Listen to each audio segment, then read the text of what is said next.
Bulletin के आगाज में सबसे पहले आपको बताएंगे सानिया अनीपा के बाद मलीर की इंतजामिया को होश आ गया।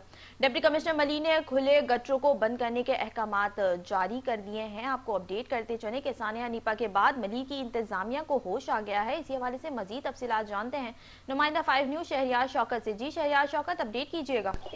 जी बिल्कुल, ऐसा लगता है कि सानिया अनीपा के बाद मलीर की जो इंतजामिया है उसको होश आ गया। डीसी मलीर की जानिब से एक नोटिफिकेशन जारी किया गया है। इसके अंदर ये कहा गया है कि जिन गटरों के ढक्कन नहीं है उन पर फौरन ढक्कन लगाए जाएं। इसके साथ ही जो बरसाती नाले या गटर ऐसे हैं जो टूटे हुए हैं तो उनकी मुरम्मत के भी अहकामात फौरी तौर पर जारी किए गए हैं। मलीर की कई यूनियन काउंसिल जिनमें गुलशन हदीद, स्टील टाउन, पिपरी, शालतीफ और मुख्तलिफ इलाके शामिल हैं। वहां पर कई मकामात पर जो गटर है उनके ढकने मौजूद नहीं है, लेकिन डीसी के अहकामात के बाद अब ये जो काम है ढक्कन लगाने और मरम्मत का उसका आगाज हो गया। जी, मुतालिका महकमों को खुले गटर बंद करने के अहकामात जारी कर दिए। शहरियार शौकत हमें तफसीलात से आगाह कर रहे थे। आपका बहुत शुक्रिया।